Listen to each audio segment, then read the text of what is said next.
everybody's coming back. So thank you. So let me give this 2.0. We're back bigger. We're back better. Woo! Dr. Jennifer Lincoln, The Birth Book, which is such a unique book because it's really about birthing. Right. It's not about like it's like this is like everybody's got an exit strategy for their pregnancy. This is Mhm. about the exit strategy. Yeah. And it's really comprehensive and it's so caring and really empathetic about the wide range of experiences people want to have when they come in, how to deal with things when they don't go the way you want. So I want to Mhm. hear from you why this book specifically. Yeah. Yeah. So thank you so much. And I love that that came across. But I don't know about you. There's lots of great pregnancy and birth books out there.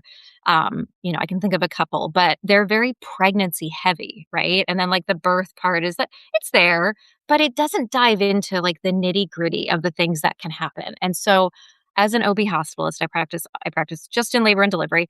I see people who come in and they have no idea about what's going to happen. And it's not because they haven't tried to do research, but it can be complicated. And especially when you're going on social media, you're just seeing the worst case scenarios, or you're with your doctor or midwife, you've got like 5 minutes by the time, MA rooms you, check your blood pressure, you're asking questions. And so people would come in and they're like, well, I haven't heard of this before, or I'm scared because what I've heard of it is, what I've seen is that everything's terrible. And so this book starts from the who and the where. Like, who do you want to have your baby with? Where do you want to have your baby? And you and I, we could probably talk all day, but there is no point in yelling at people or trying to scare people out of things when there's data to show that some things can be good. And so what I'm talking about are birth centers, home births. How do we help people make better choices or safer choices? Because there is a range of choice. And when people feel like they're being like educated in that way and not yelled at, they're more likely to engage. And that means that the situations that are high risk, we can avoid those. So it starts there. One of the sections is like, is it time? When do you come in? How do you get in touch with your provider? Little things that you might not think to ask, to what it's like to get admitted, to have your baby, what happens during the actual delivery and postpartum. And I wanted to get into like granular detail because I think we're women, I think we can take it, and you can feel empowered when you know what to expect. And the idea that something might traumatize you, it's a lot less when you actually are like, oh, I've heard about this before. It's not so scary. We don't have to hide things from people who are pregnant because we think they can't handle it. Like, that's just such a silly way to think. I know, like there's baby coming out of your body. Like if you can like actually handle that Yeah. physical thing, I mean, it's really all these tropes about, women being too Right. weak or mentally fragile. I'm like, have you seen women? Have you? Right. Or like they don't need to know the details in like during when they're in active labor. They can't handle it. I'm sorry, but we are not disabled or somehow not competent to make decisions when we're in labor. Even in the throes of pain, we can have conversations. We can treat women and birthing people with respect and autonomy. And the best way to do it is to have these conversations long before you're 9 centimeters and about to Uh, push. So Yeah. I have a lot of fun historical fact, but I have a historical fact about that. So it was John Edwards who, ran for vice president Mhm. with Kerry, right? Yeah. He was the one who successfully argued that women in labor were incompetent and couldn't provide informed consent. I had no So idea. yeah, that was the case that he made his whatever Like 20, he was 30, 50. He got like this biggest award. And that was the case. And I remember because we had there. this lecture from Grand Rounds from Right. ACOG, and they were talking about the case. They successfully argued that women are incompetent in labor. And I really think that was probably a seminal piece of legislation Yeah. that, obviously it had these Mhm. rebounding effects. And it's just, we're still Yeah. paying the price today. I mean, we're still seeing it, right, in those videos that came out of Florida where women had to be court ordered to have C-sections, which, Jen, I think so that disgusts me as it is, but I think what bothers me even more are the OBGYNs who are like, "Well, of course you have to do that." You can't let somebody die or a baby die. And we're not here to be cavalier about these things, but the point is that you get to decide. It is your body. Autonomy is a guiding principle. I will never hold someone down and do something to them that they don't consent to. And I don't care what John Edwards says or what like we have to own that autonomy. It's not just about being pro-choice and yay, abortion. You have to fully believe that reproductive justice follows throughout the arc Yeah. of your life. I think that just angers me even so much more is that in our own field, we have work to do, which is also why I wrote this book, because there's some things that we do. We were trained that way. That's just the way you do it. We get handed down a lot of lore And then when you read the evidence, you're like, wait a minute, hold up. And it's on us to stay up to date, to change practice patterns. And our patients, they need us to do that. Otherwise, they're gonna be like, why should I trust you if Right. you are practicing 20 years behind the times? They deserve better.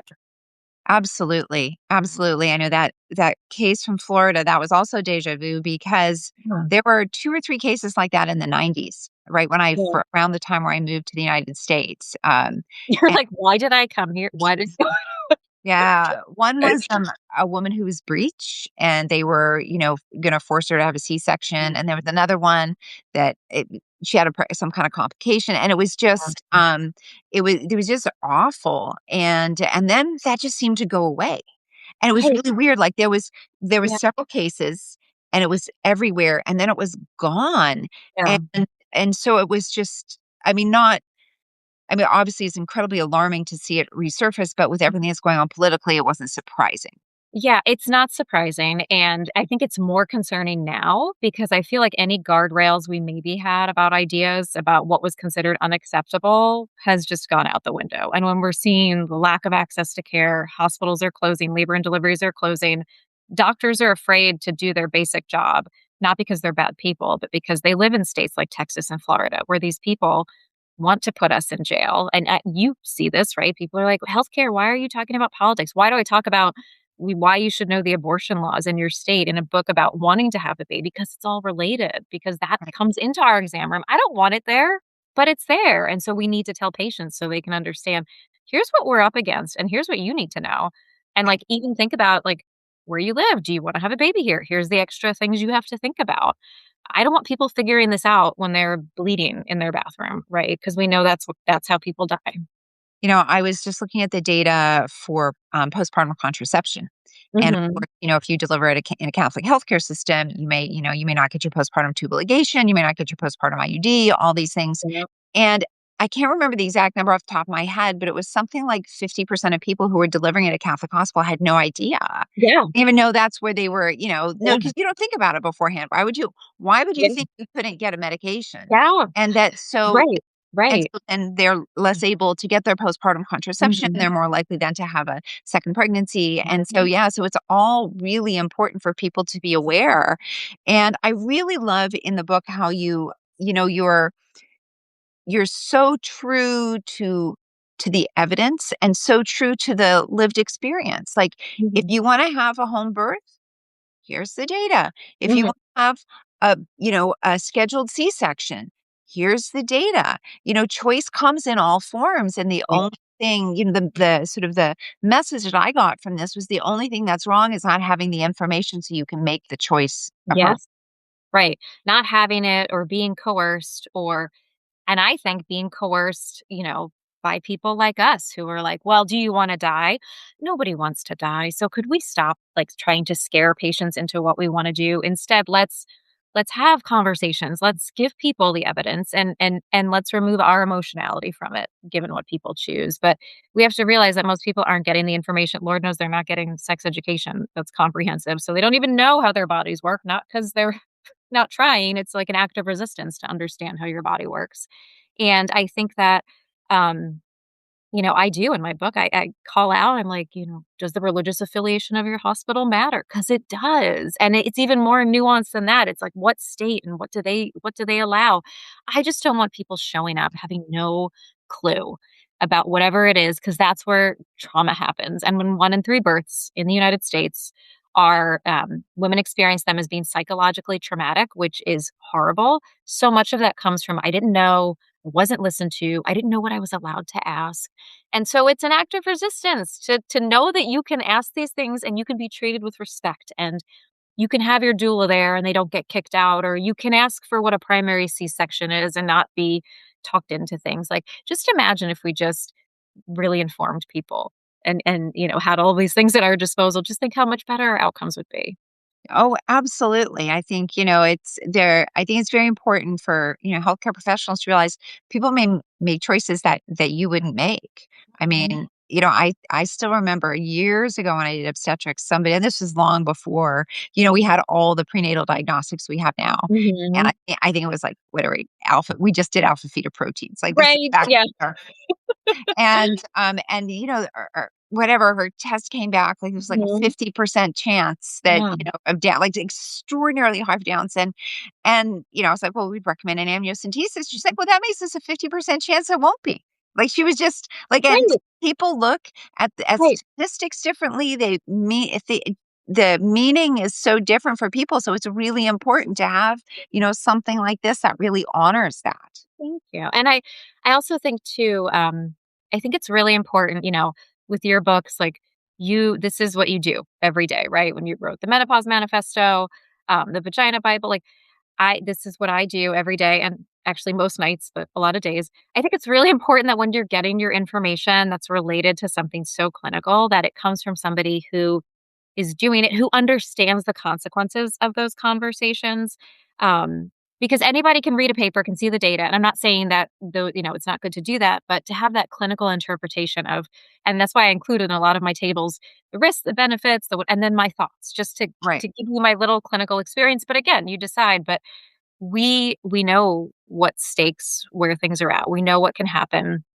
And I think it's just so important to be able to offer that expertise because we see lots of people out there who are doing things or selling program or whatever and they've never actually done the thing. And that just scares me because we just decided that we're going to lower that bar especially for women's health, right? Well, nothing is something is better than nothing.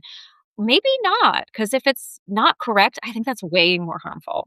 Yeah, I would say that, and that's a really sadly a common refrain that I Mhm. hear, in all aspects of women's health. And I just, Yeah. I always hear from women who say, "Well, how come no one ever talks about menopause?" And I'm like, Mhm. it's not really just menopause. Right. It's pregnancy, it's vulvovaginal health, Yeah. it's sexually transmitted infections. Like, Yeah. I talk to people and I think they're the only person who's ever had herpes. Like, so it's like everything that's women's health is put in this, like, box, right? Yeah. And that it's shameful or we don't talk about it and it's systematically underfunded and under-researched, like, all of Right. these things. And so it's really, like, pervasive across the board. And so it's so important to talk about it and have these conversations. But yeah, I mean, like you, I mean, when I hear people whatever, talking about menopause or talking about vaginal health things, I can tell who actually sees patients and who doesn't.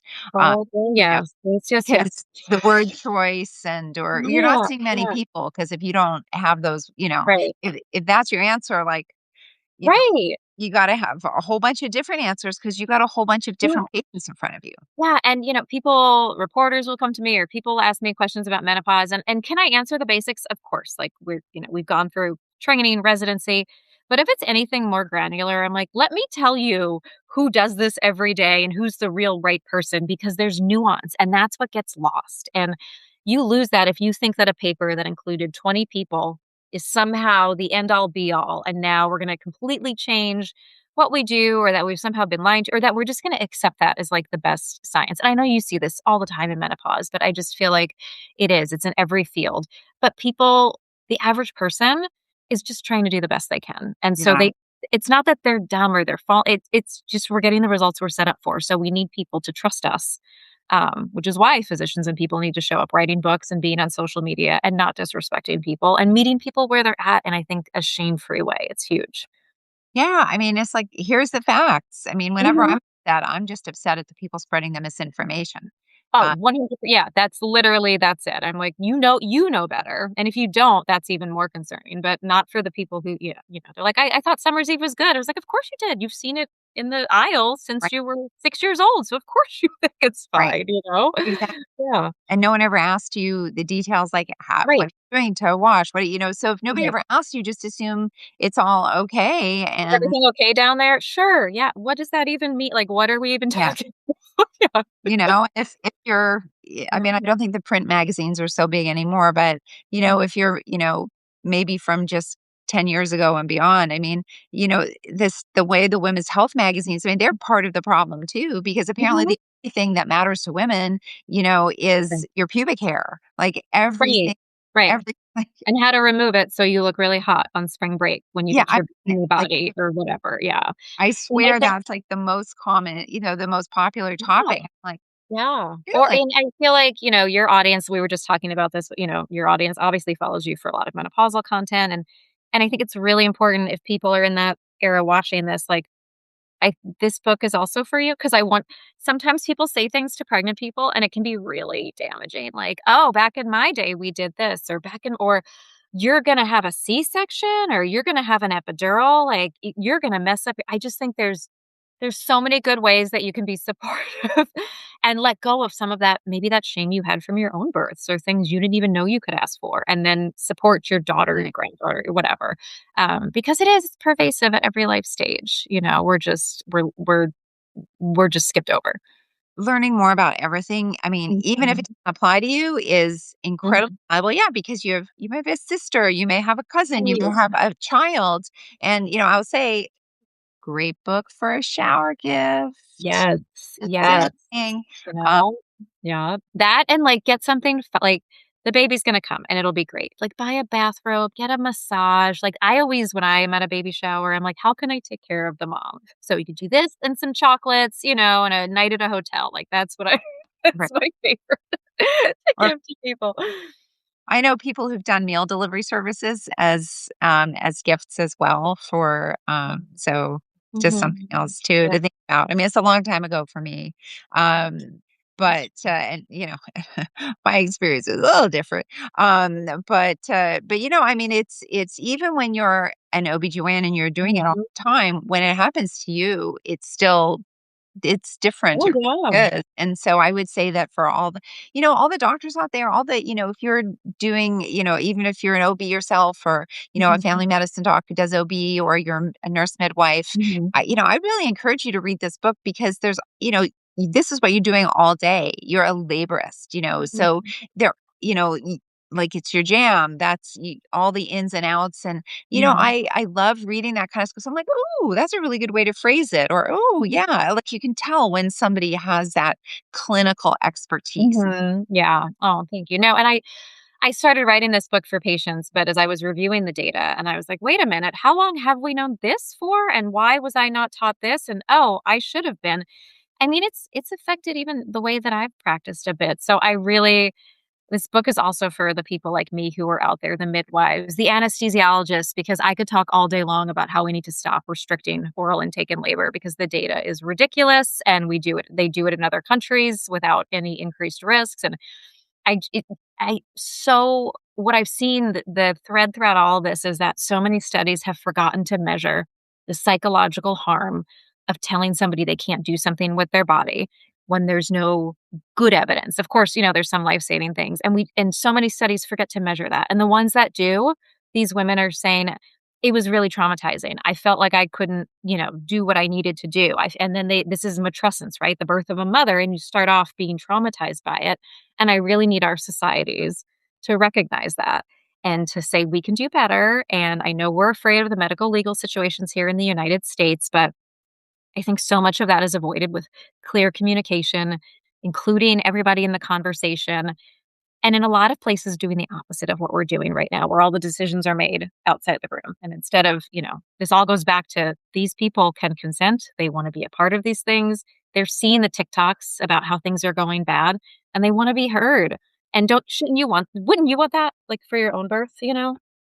Yeah, I mean, we could talk about how the layers of administration at Mhm. hospitals are, I mean, it's so many choices. It's really amazing to me, like how corporate so much of it has become, like more and more and more. I've been in practice for over 30 years now, and the difference, how things have changed, and like the layers and layers and layers. And before it'd be like you'd sit down with the chief of your department, and he'd ask the maternal fetal medicine guys, "Well, what do you think?" "Well, we need to change this." "Okay." And, like, it just happened, and now Right. everything goes to committees and that, like, so, Right. like, the people who know the most about the topic, so, for example, maybe the 3 maternal fetal medicine people, they don't, like, really get a say in it at Mhm. all, as Yeah. opposed to before it was like, it was their labor and delivery, and there's also pitfalls to that too, Right. but just this idea that all these layers of administration, Mhm. it's this false idea that it's there to protect the patient, and I'm just Yeah. not sure that's the case. Yeah. And when when so much of it comes down to dollars and cents, and this is a theme throughout my book where I say, you should ask about this, but know that if you are in a certain place, you may not have access to it. And when 30% of US counties are maternal care deserts, 50% have no OBGYN. And, our field gets reimbursed terribly, which is misogyny baked into our billing codes. But administrators see my department, labor and delivery, as, we're in the red. We're losing money. They ignore the fact that we're helping to fill up the NICU that makes money because of Yeah. how you isolate these buckets. But the point is for the average person who's watching this, like, what does that mean for me having a baby?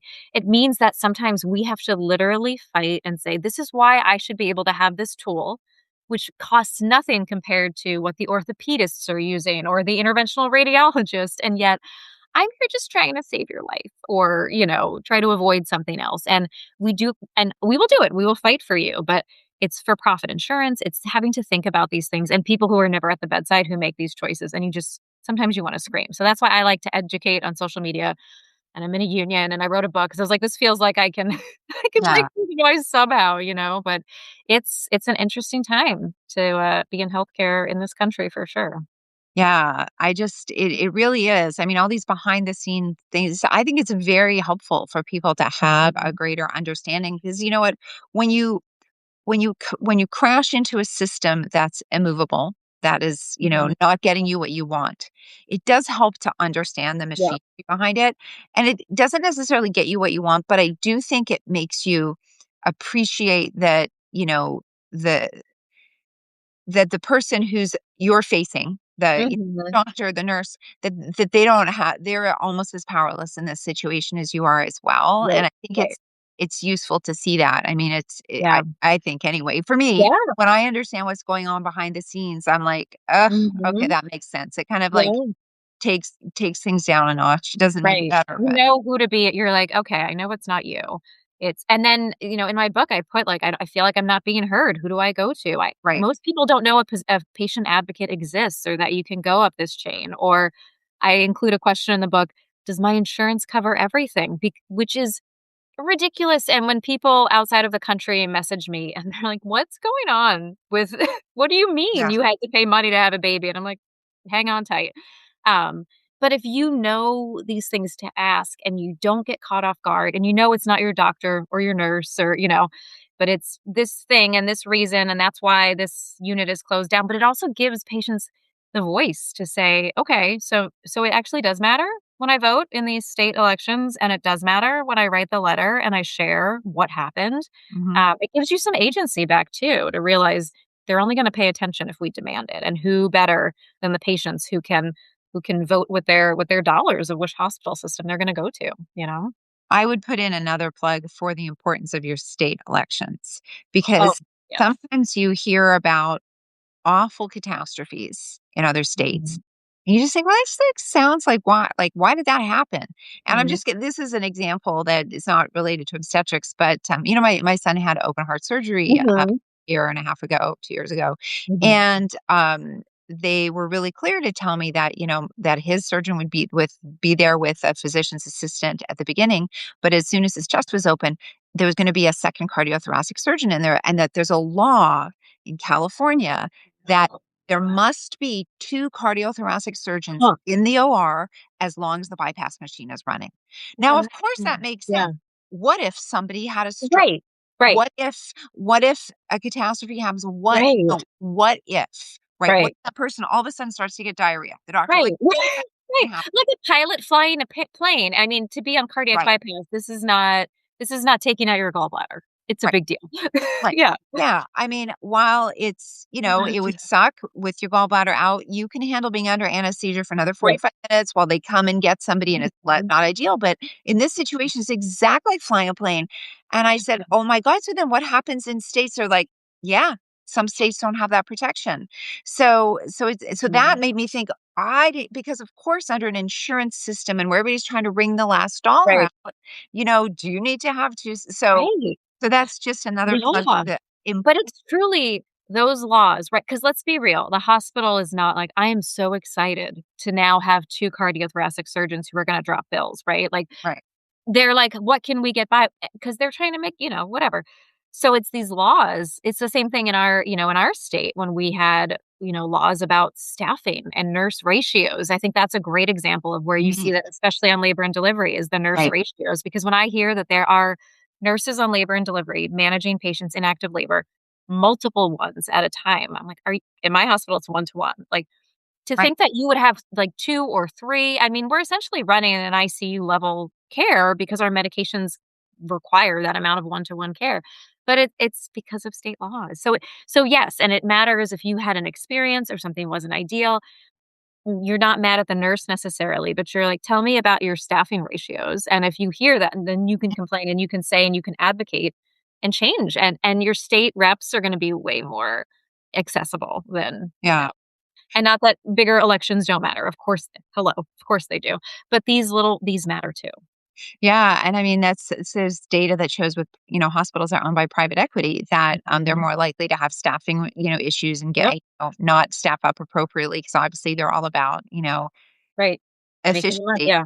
Um, so Mhm. so I just think it's just really important and, I never even I mean, when my kids were in the NICU, I clearly thought about staffing ratios, but then Yeah. I didn't for so long. Yeah. And then you hear it, and then you're like, Mhm. "Oh, I And I guess," think yeah. a huge part, especially in obstetric care, is how different it is depending on your zip code. And I'm in the Pacific Northwest, you're in California. I think we're very lucky in terms of the laws that we have and the access and the way that we do healthcare. There are places in this country and even in rural Oregon where when you hear the things that happen and that people think are acceptable, it is medicine 30 or 40 years ago, but the average person has no idea. So how do they know that they shouldn't be yelled at in labor or they shouldn't be shaved and prepped and like demeaning things that we haven't done for a long time, but your zip code matters so so much and you might not be able to necessarily change that, but if you know in knowing go in knowing what you maybe have a right to,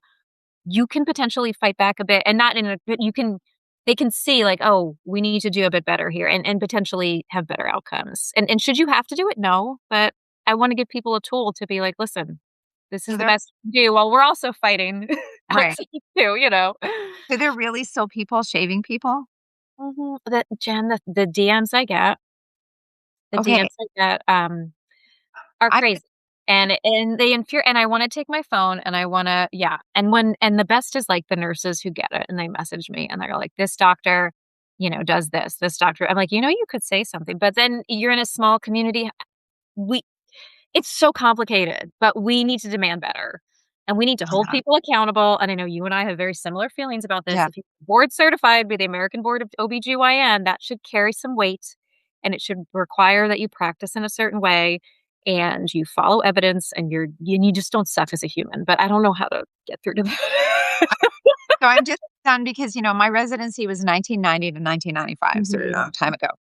And mhm. we only had one old guy who believed in shaving. And Yeah. yeah, so that's how like uncommon. And so Yes. what we would just do is we would call him too late to Yes. You're leave. like, "Oh, I'm so sorry." Yeah. And we're like, "Oh," and then he would, like, mutter at us about it Right. and then leave, so we were, Yeah. protecting the patient. Right. But that was 1990 to Mhm. Mhm. 95. Yeah.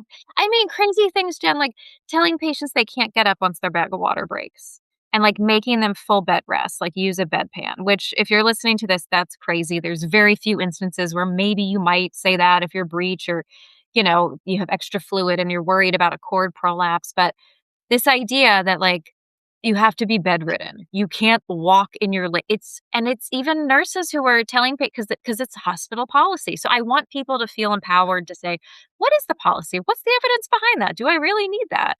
Routine amniotomy. There's no data for routinely breaking people's bags of water to get things Right, moving. It doesn't work. Yes, it does in certain indications, but not just routinely. And you see these doctors, well, of course you break your bag of water once you're 3 centimeters. No. Because yeah, we need to use these tools, which can be very helpful when we actually need them. And so we need patients to trust us, and we have to practice that way that we're using them when we need them, not just because to make our lives easier, which is unfortunately how obstetrics has been practiced for a long time by, of course, not everybody, right. but some. Yeah. Yeah, I'm always amazed because I always think all the stuff that turns out to be dogma actually Mhm. always ends up being more work. It's Yes. like the Well, and dogma is there's more always problems, like, you know? don't you wanna get rid of whenever I hear of something, I'm like, "Oh, there's a new article. I guess that's dogma. Awesome. I can stop doing that. Oh." Right. Right. I'm always Yes. it's just like, but I it's know. Like, I why? think of, C-sections, the amount of steps that I have now excluded from my C-sections because there's no evidence and creating a bladder, doing these things. I'm like, oh, we don't have to do that anymore because it doesn't help and it adds more surgical time and it causes more bleeding. And now I don't have to do it. Amazing. Let's let it go, you know? Right. Yeah, I Mm, yeah. it's really fascinating to me, and it's the same across the board in all fields, I Yeah. think. Um, but, that's why, again, having a book that lays it all out and Mhm. one thing that I would encourage people to do, and this is a good thing to, regardless of, what kind of book that you've read that is, considered a really good book is, you know, take it with you and Mhm. show the person who's like, "Well, I can't have it." Okay, but this Dr. Jennifer Lincoln said this here, and she's a Yeah. hospitalist, Yeah.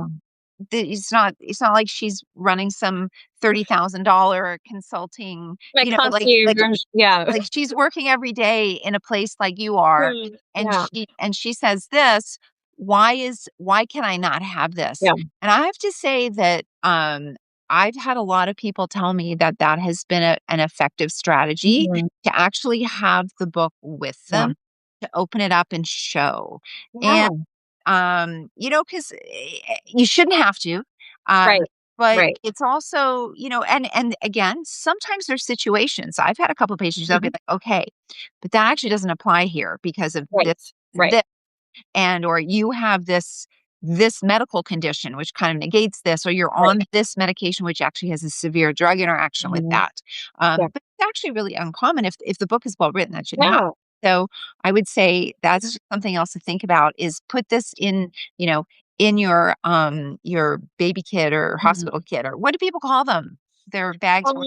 Like their hospital bag, that yeah, no, but whatever, it all works, right? Because it always gets left in the car and you're like, "Oh crap, I forgot it." But yeah, feel free to throw me under the bus and be like, I just it says this and the references are here and I'm just confused because I feel free to be like, well, this person said this and because I want it to be a conversation starter, just like when they come into triage and I'm like, "Show me what you saw on TikTok when you look this up." And they're like, "Oh my god, how did you know?" Yes, and Yeah. we talk about it.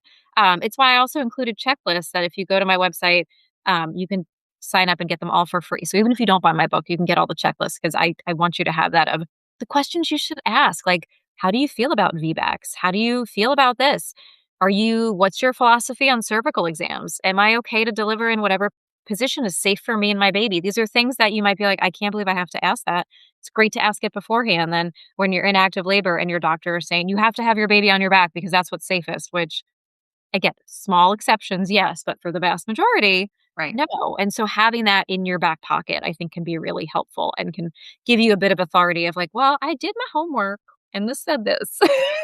Yeah. No, I think it's great, and especially, you know I really, really encourage people to, if you're not pregnant yourself, or if you're planning on being pregnant, to really, if you have friends, to just like think about reading this before. Because a lot of people aren't on social media. I think we also forget that Mhm. too. Is No, that you're right. while definitely people are, there's also people who are not. There's whole swaths who are, maybe protecting their brains. They're smarter than us, Jen, like, Yeah. honestly. When I get people who tell me and they're like, "Oh, I'm sorry, I'm not on Instagram." I'm like, "Don't I'm so jealous." Don't Like, apologize. Yeah. I admire you. So, it's all word of mouth is such a good way to talk about books, for people to just really like, because I love when people say, "Oh, have you read this book?" I'm like, "Oh, no, it says Yeah. Or curated." people come to me, I mean, I'll be on the nurse's station, Jen, at, like, 3 a.m., and somebody's like, "I'm having a hot flash," and they're like, "And I got this book, and it's a." I'm like, "Mm." I said, "This is no, this is the person you want," and I'll be like, "There's this book called The Menopause Manifesto, like, trust me, I'm co-signing," and because they trust me, then they trust you, and there's just it's so nice to have good resources where people are not selling I tell people, I'm like, "Go to the library, don't even buy I don't care. Just I Right. want you to have the information because you wanna, like, fix the world, not because you want to become a billionaire or quit clinical medicine and, like you said, do $30,000 a year consulting." Or what was it, 60,000 that one our doctor Attia I mean, you know, Yeah. quite the business model, but not Yeah. ethical at all. Yeah, I do really wonder how much people enjoy, seeing patients. I mean, I'm gonna be retiring from where I'm working soon, Mhm. and really the main reason I'm retiring is I, like, can't deal with administ I'm eligible to retire, and I'm like, I love seeing patients, but administrations just ward me down. 30 years of, Yeah, yeah, 40 years hospital administration. yeah, You're like, yeah. okay. Like, Mhm. and when I go to Yeah, Canada, I'll be seeing patients, but that's a totally different, in yeah. a private single office, practice. So there's none of that. Oh, Uh, that's exciting but to know. Yes. yeah, we'll see how it goes. Yeah. But not full time though, because like, I Yeah. mean, I've been working, I always tell people I've been in medicine for 40 years. So I mean, and I just think even this day and age, like, I think the reason I think the reason so many people who might not be nice in is because they're so burnt out and they're so exhausted. I'm part-time and I love it because I can go in and get killed for 12 hours, but it doesn't matter because I go home and then I might be off for a few days and I can come back fresh. And I just think that the way that we expect doctors to practice medicine in this country, it's inhumane, and we're going to lose so many people. So I think, yes, continue to see patients if you are also out there putting out information about, don't lose that, but also like don't work 80 hours a week for your entire, like, that's not good for anyone. there was a study from Stanford. I'm not kidding. I was maybe it must have been about 15 years ago. It was like right when Twitter was just starting because they've been Mhm. on Twitter. And they were talking about physician burnout and the things that were needed. And they listed all these things like help with laundry, help with meals. And I'm like, oh, so a doctor needs a wife. A wife, yeah, That's what you're saying. Like it for was your say, yeah, I need a sister wife, or people, we all need sister wives. the That's, the yeah, article said everything except that word. And it was just like, yeah, I mean, so how did guys do it in the 50s, 60s, and 70s? right. They had people like us at home. Yeah. Yeah, they had these incredibly competent women Oh, running everything, and that model is just, you know, those doctors didn't have the, like, they're not interacting with people in social right. ways, like, to have the lived experience of what it's like to be a patient or to, to live in that world. So, I'm glad that time has come and gone. I don't think anybody should have to have a spouse to be able to do a job. But it did. I still remember that article, and I was That's just yeah, I love that. That's like one of those ones when you look like 20, 30 years later, you're like, "How did this get published without saying the thing?" Like, you look at right. it and go, oh my god." But yeah, and I mean, nowadays, like, it's I love the options that part-time medicine brings, um, but it's still a lot, and I still get people, sometimes who are like, "Oh my gosh, you were off for a week." I was like, "Yeah, and I was writing a book, and I was doing this, and I was doing that, and then I also had my kids." I think, it's a lot, and when you see what can happen when the extra layers that are extraneous, like, if only we didn't have to worry about this administration stuff, or the fact that you could be thrown in jail for just doing your job, or you worry that if you use inclusive language, somebody's gonna call security, like, it's a lot, and so, yeah, I don't think we can take Now, it, but I feel so badly isn't even the right word, but for all the people in the states, in the different states where either they have terrible maternity deserts or they have awful laws or both, and then they have people in the hospital calling the police on them Mhm. because of whatever, law they think they've broken or whatever, as opposed to like Yeah, looking the other way. Like, seriously, I mean, right. I just can't imagine, Yeah. a And then they're world. being told, "Well, just leave if you don't wanna practice there." And you're like, "But this is your community, your home, these are your people, like, Right. it And, just feels unfair." care for your community, care for your people. I mean, there was just that case of a woman who had taken, I guess, a medication abortion and was charged. The police Mhm, brought her in. And I guess the judge let her go on a dollar bail. Uh, mhm, and the district attorney was like, I wasn't prepared to take this case. I had like, why did you bring this in? But, you know, mhm. the next district attorney might. So, Right, and I think it's that fear, and it's if people don't realize, I mean, it's I include in my book, like, to know the state laws if you plan to go on a baby moon when you're pregnant. What if you fly into Texas and your bag of water breaks and you're pre-viable and you might have chosen something or you're stuck there and it sucks. That's the overarching theme is like so many of these things you shouldn't have to think about and it might not be fair, But my gosh, it's so much better to know what could happen, not only for your own pregnancy, so that but that you can also speak out and say, "This isn't right. Did you have any idea this was going on?" Because I think a lot of people don't even know, we're just in our worlds. We think things are okay. And even in states like Oregon, where, it's a safe state, it's fine until, certain people in charge change how we do things and could affect nationally what we're allowed to do. So I think we just all need to be paying attention, not to be alarmist, but the point is that they don't want us to know how our bodies work, whether it's birth control, periods, menopause, having your baby. And one of the biggest acts of resistance is learning it anyway and then telling a friend. You know? Yeah, absolutely, Mhm, because you know what?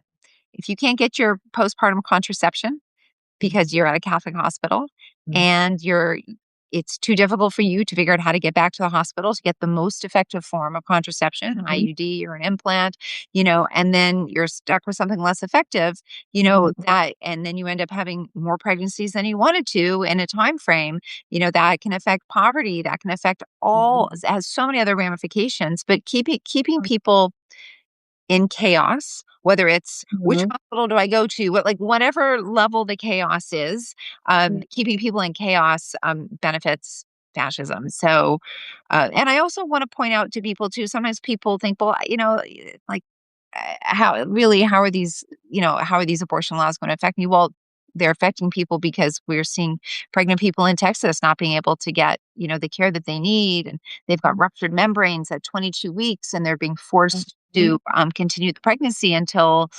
they happen to go into labor. And we're Yeah, seeing, what someone who's getting done septic, a yeah. Mhm, lot of those abortions can tell. Yeah, I know exactly what, mhm. I know the story, Yeah, and, and you just never know. I mean, yeah, for me, I mean, you never know, when your pregnancy is going to go sideways, and for most people, it doesn't, and that's a mm, wonderful thing, but, you want everybody to be able to have full autonomy over their body. yeah. Yeah, it seems pretty simple, right? It seems pretty simple, but, yeah, and I think the takeaway is that pregnancy can be complicated, and it can also be just great. And so I think the key about this book is, like, you can read all of it or you can just read the sections. I tell people, like, don't read something, check in with yourself. Does this make me feel better or worse? I include a whole section on stillbirth because I do not think there's enough books out there that do. And when that happens, you don't have time or like the mental space to like try to figure out where to go. Um, and it's something that we don't talk about. And supporting people through these things. So know that, yes, pregnancy can be natural and beautiful and amazing. And if it does go a little sideways, here's ways to understand what we're talking about. So that way, if it does happen to you, you feel like it's not happening to you, it's happening with you. Right. If it, Oh, that's a great line. Not happening to you, but with you. And I really do think that this is the book to help people. It's oh, so unique. I mean, we'll wrap up for the people just kind of yeah. coming on later that, this book is all about the exit strategy. It's about Mhm. how the baby comes out, how to make the choices, how to navigate all of that. What's happening what happens if you want to do a home birth? What happens if you want to do, a birthing center at a hospital? And it's all non-judgmental. It's Mhm. here's the facts. This is what can happen. This is what cannot. If you want to advocate, and so really tell your friends about it. There's a book if you're an OBGYN. I know I have a lot of Mhm. followers who are OBGYNs. Absolutely would recommend it. And I mean, Jen is you're such an amazing resource on social media. I love when I see your videos come by. And Oh, likewise. When I saw yours today about the birth control podcast and somebody had said, "Are you gonna make a video?" I said, "I know someone who already did." So I love that we're all out there yeah, fighting the good fight, and on the days where we need a break, I know there's other people who are carrying the torch. So I could say, I have a friend who has great curls, so it's the Curly Girl Club that we exactly. Yeah, it was just that my takeaway from that is friends don't let friends listen to Jay Shetty. Um, Girl, yes. yeah. And I would just say, and I think this is a really important message for people. So, you know, we could talk more granularly about the book. We could talk about you know, what it's like to be transferred to a hospital from a birthing center. Mhm, And Jen could tell me something, and I've got a pretty good understanding of obstetrics. So if she said something wild, like, oh, a transfer never works, that can mhm, never happen. I'd be able to say, well, hey, that sounds like really unusual. So can you tell, like, where did you get that data from? Is that from a study? Is that from your personal experience? So I would interrogate her. When Right. people are on these medical infotainment podcasts like Jay Shetty or the Diary of a CEO guy, there's no Right. interrogation. So people are allowed to come on and Mhm. just make proclamations. Say whatever unchallenged. Yeah, Yeah. all unchallenged. Most of the stuff comes from, I just wrote a post about this abysmal study that Mhm. claims that the clitoris shrinks on the birth control pill. And I loved reading that. I was like, "What about if the ultrasonographer pushes?" And then you said that. I was like, right. "Yes." I'm like, this is a piece of garbage. That's a Total garbage garbage. thing. Yeah. And the OBGYN literature is especially problematic for that, where people Mhm. putting in, because it's been underfunded and there's other issues. But this idea that people are collecting these 15 patient series and 16 patient series and then putting them all together as if it's a body of evidence is insulting. Right. But so, you have these people are just making these wild claims, and I want you to think about it like something wild. Like if you said, if I said, you said, oh no one ever gets a transfer. Okay, like that's kind of wild, Yeah. So that is something like a general person should have heard about. Absolutely no Right. interrogation. Yeah. And so my position is that people who aren't medical or aren't a science journalist that don't have that like true commitment and aren't going to push back, those are not podcasts that are there to educate you. Those are podcasts that are Right. there for people to get money on YouTube, to get clicks and to sell products. And so And that, they have millions of followers and it is so frustrating when you see people who've written books in these spaces who are on those and their books are gonna do great because that the visibility that comes with it, because it sounds so ridiculous. So what happens? Everybody clicks on it and everybody watches the TikTok, and it's really frustrating because who gets harmed but the people we see in our yeah, offices or in the hospital. So, yeah, so I think that's a great way to push back, and that's what I tell people. If something is almost always good, it's gonna save the world or it's gonna kill you, probably both are not true because the truth is usually somewhere in the middle, and if it sounds extreme, it probably is. And who is the one giving this message and how are they benefiting? So, right. yeah. Yeah, and are they I had a post up recently about like how to tell if the menopause information you're getting Mhm. is valid. And, does this align with guidelines? You can look up guidelines. Now, Right. some guidelines, there can be issues. So then Mhm. why is that person challenging those guidelines? Maybe they're a researcher in the area. Maybe they've Mhm. written other papers, So if you're going to be going out into those spaces to get the Mhm. information, you actually have to then decide how you're going to curate it yourself. Yeah. Uh, and I would just say that from the stuff that I've seen on Shetty and the Dive CEO guide, Mhm. and that they're not capable. They have no interest. I would say that there's probably no interest in No, any kind of interrogation because no, it's the just thing sound that gets bites. the Yeah. click is the crazy claims. Right, right. They don't really care. Yeah. Yeah. Which is Well, why it's so fun yeah, to do what we do. But that's why we need to be out here doing it. And it's why I'm so thankful for all the stuff that you put out because it's such a helpful barometer of like, oh, that's a new study. Let me see what somebody who I know is an expert thinks about it. And I can learn from that. And then I can teach others as opposed to, well, how many followers does that one have? Like, yeah. so yeah. So I And appreciate And I think, oh, thank you. And it's so important, that science is a process and we get a new you. Mhm. piece of information and we have to say, how does that fit into our body Right, of knowledge? right. And then you take it that step forward. So, anyway, well, I want to thank you so much for joining and I want to give you the last word. So, what's the last thing you'd like people to hear about the birth book? I would like people to know that I don't have an agenda with this book other than giving you the information because I trust that you're smart enough to decide what's best for you. And, I really think that every birth is different. There's no one way to do things. And a birth that can seem totally fine and awesome and wonderful to us on the outside might still be traumatic to somebody. And a huge reason that happens is because they don't understand and they were scared. So the best way you can protect yourself in anything in medicine, but especially when it comes to pregnancy and birth, is having the information and then feeling like you can speak some of the language, you can ask the questions. So yeah, so I encourage you, if you might be interested, you can purchase it. If funds are an issue, go to a library. If your library doesn't have it, you can request it for them to get it. And if you like it, let me know what you think. Leave an Amazon review or wherever you get your books. But I really appreciate the people who've been involved. And I think I had something like 20 or 25 people help review this. I took input from so many experts because I think that more brains are better. And when I went to my, my cache of people, I'm like, you're an expert in this. You're a gynecologist. So I promise you, I did my very best, but would love to know what you think. Oh, well, thank you everybody for joining. Jen, happy book birthday. Thank you. And I'll see you around the gram. Sure will. All right. Thanks Have fun. everybody. And I'll save this so you can watch it later. Thanks. Thanks, Bye bye. Jen.